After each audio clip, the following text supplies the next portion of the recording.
At syempre simulan na nga natin yung ating balita patungkol sa mga issues ng gobyerno natin. Kasi ito mga bossing, itong gobyerno natin ngayon ay pinag-iinitan na naman si Pulong Duterte. Oo, at sinasabi nga nila na teka lang, nawala na naman yung ano ko. Ayan, sinasabi nila na ito daw si Pulong ay mag-world tour daw. O dahil sa dami ng kanyang inapplyan na mga bansa na pupuntahan. Tingnan nga natin tong balitan to. Mukhang magwo-world tour si Davao City Representative Paolo Duterte matapos humiling ng Mukhang magwo-world tour. So yun ang balita ng bilyonaryo again. Kung titingnan nyo sinong may-ari ng bilyonaryo. Ang may-ari ng bilyonaryo at saka Abante Tanga, 'di ba? Abante Tanga iisa 'yan. Ang may-ari ng bilyonaryo, di umano. Kung hindi konektado kay Romualdez, dami ni Romualdez. At siyempre, konektado rin ang bilyonaryo na ito sa ABS-CBN. Alam naman natin, medyo may pagkakaliwa yan. Kaya sinisita nila ngayon yung biyahe abroad ni Pulong Duterte. Sige. clearance sa Kamara para bumiyahe sa 17 bansa. 17 bansa. Mamaya, analyze natin kung saan ba yung mga bansa na yan. 17 bansa. Sa dokumentong nakalap ng politiko, kabilang sa kanyang trip, ang Hong Kong, China, Sa nakalap ng bilyonaryo na dokumento, magtataka ka. Sa dami-dami ng congressman na nagpapaalam ng holiday break, sa dami-dami ng mga kongresista na nagpapaalam kung magpunta kung saan-saan, ang napili nila na dokumento yung kay Paolo Duterte. Kasi nga, ibalita nyo to. Baka sakali, kapag ibinalita nyo to, makalimutan ng konti yung pagnanakaw ni Bongbong Marcos, ni Romualdez at saka ni Sandro Marcos. Sabihin nyo, gala ng gala yung mga Duterte. Di ba? Bakit? Yung kay Pulong, meron silang kopya, yung iba wala. Sana ako maganda lang pag nag-report ako ng ganito, sana meron ding ibang kasama. Meron ding ibang mga congressman. Halimbawa, si congressman ganito naman, 10 bansa yung pupuntahan. Si congressman ganito, ganyan. Hindi si Pulong lang So talagang dito makikita mo, meron talaga silang cheap shot na demolition job against the Dutertes. Cheap shot, bakit?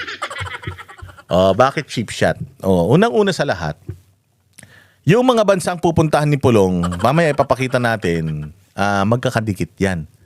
Magkakadikit yung mga bansa na yan. Meron kasi dito sa may Asia, yung tawag dyan, Tri-City. Tatlong bansa yan, pero pwede mong puntahan ng magtitrain ka lang. Andyan dyan yung Vietnam, andyan dyan yung Thailand, Cambodia, magkakadikit yan yung na yan. So pwede mo yan ikutin na gamit minimal na transportation means lang. Siyempre dahil magkakaibang mga bansa na yan at kailangan alam ng Kamara yung mga pupuntahan mo. Kailangan mo magpaalam na dadaan ako dito. Kumbaga itinerary yung ibinibigay mo for the duration ng iyong vacation na nire-request. Ito yung mga pupuntahan mo. Kung afford naman niya, wala naman sigurong problema. Meron bang inisyu ang COA kay Pulong Duterte na meron siyang ginastos na pera ng Pilipinas tapos ginastos siya sa kanyang pagta-travel? Meron ba siyang ganun? Kasi alam ko, ang Office of the President meron 14 million yung halaga ng ginamit na pera ng OP, Office of the President ni Bongbong, pinambayad niya sa mga travel expenses ng mga tsuwariwap niya na hanggang ngayon hindi pa niya nasisingil sa mga tsuwariwap niya. Ginastosan niya yun, supposedly utang, pero alam naman natin, hindi na talaga nila yung babayaran. So ngayon, hindi pa ibinabalik at hindi pa nakakasingil ang Office of the President. Wala naman siyang ganun. Wala namang office notice of disallowance na halagang 400 million o kulang-kulang kalahating bilyon yung opisina ni Pulong. Wala naman. Si Bongbong Marcos man yung may mga ganyan. Di ba? Sabi ko nga sa inyo Notice of disallowance ni Inday Sara, 70 million. Notice of disallowance ng Office of the President, kalahating bilyon. Putang ina niya. Ba't nagagalit kayo kay Inday? Bakit hindi kay Bongbong? O sinabi ni Zaldico magnanakaw si Marcos, magnanakaw si Romualdez at saka si Sandro Marcos. O bakit ang pinupuntirya ng mga balita natin yung pagbabiyahe ni Pulong? O diyan pa lang makikita mo na meron na talaga silang effort na ginagawa para malihis ang issue. And for me, this is a cheap shot. Sobrang cheap shot nito. Kasi wala namang pondo ng gobyerno na gagastusin. Si Pulong Duterte dito, personal na pera naman niya yun. Kung gusto niyo silang i-lifestyle check, di i-lifestyle check niyo sila. Wala namang problema dun. Open naman sila for that. Open naman sila to that. Sige, ano pa? China, Malaysia, Indonesia, South Korea, Japan, Vietnam at Cambodia. Lilipad din siya sa United States, Australia, United Kingdom, the Netherlands, Germany, France, Belgium, Italy at Singapore. Batay sa request ni Congressman Pulong, tatagal ng higit 2 buwan ang kanyang biyahe simula December 15, 2025 hanggang February 20, 2026. Pagtitiyak niya, galing sa personal na bulsa ang kanyang gagastusin. Hiniling din niya na mag-attend ng mga sesyon via... Mag-a-attend pa ng session.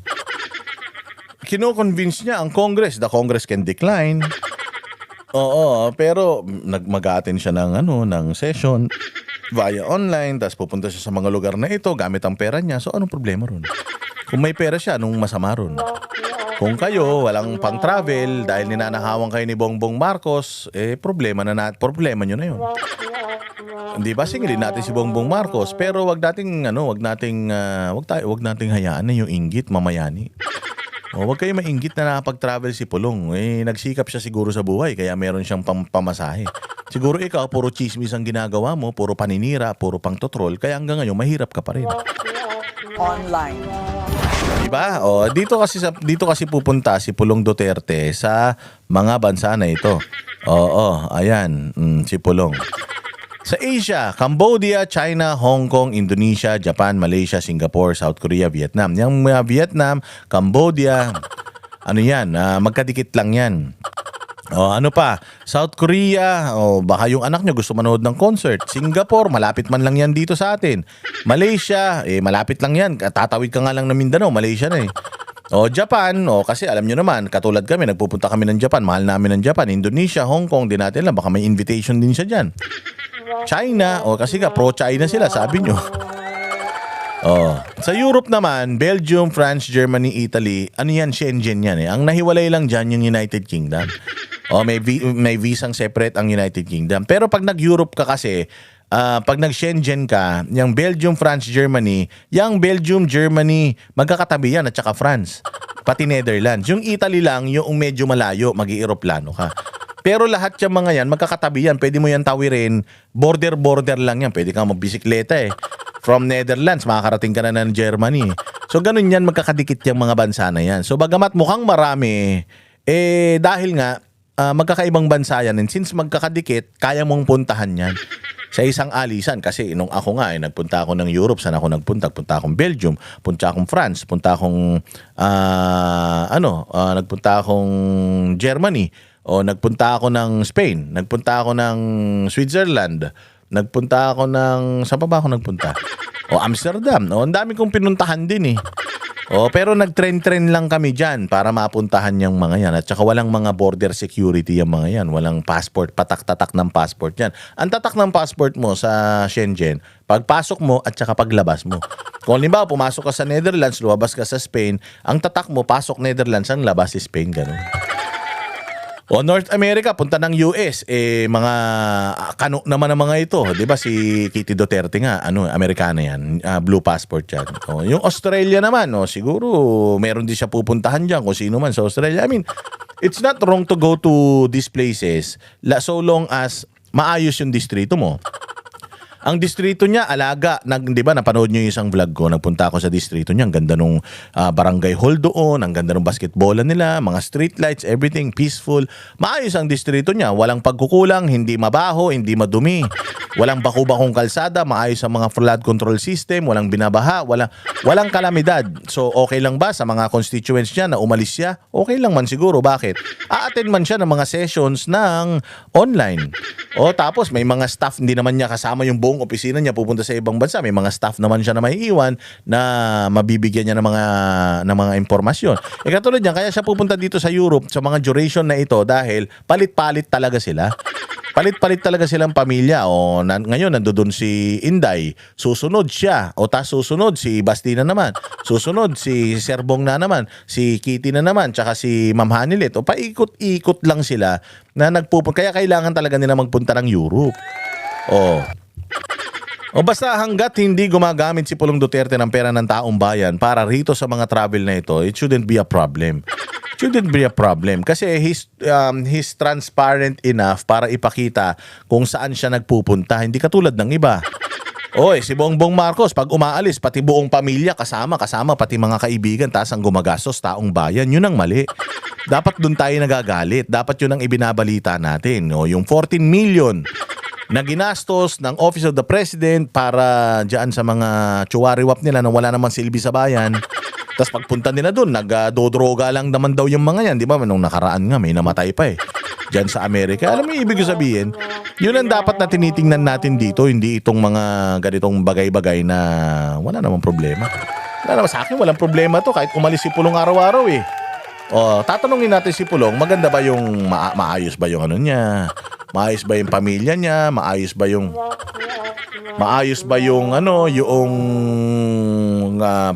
constituencies niya? Maayos ba yung trabaho niya? Kung maayos naman, walang problema. Kaya nga nagpapaalam di ba? Dahil gusto niya, sumusunod sa proseso. May respeto sa leadership ng Kongreso, kaya nagpapaalam. So, itong nakikita natin na ito, talagang this government will look at anything, especially itong mga spin doctors nila na mga media. Itong mga kasapakat nila ng mga media outlet, talagang hahanap sila, they will not stop at anything. They will look for something na mapapaingay nila para lang yung problema natin sa flood control makalimutan. Talagang yun ang pinakamahirap na sitwasyon talaga ng bayang Pilipinas ngayon. Yung sa sobrang dami ng kabulastugan ng gobyerno ni Bongbong Marcos, talagang ginagawa nila lahat para makakalimutan ng taong bayan ito. Kaya pati yung pangbababae ni Tulfo, ay ay talaga namang na-highlight na Kami ang boses ng masa, hindi natatakot. Katotohanan lang, di kami nalulunod. Walang bahid ng sismis, lahat ay totoo. Kahit sino ka pa, pag mali ka babanatan ka. Walang pinipiling kulay, wala kaming kinikilingan. Basta para sa bayan, kami lalaban. Pag tama palakpakan, pag mali banatan. Di matitinag, di matatakot. Para sa bayan, tuloy ang sigaw. Sa harap ng kamera, walang halong takot. Mga baluktot, lahat kayo'y tutumba. Ang hustisya at totoo, yun lang ang mahalaga. Kahit sinong harang, di kami matitinag.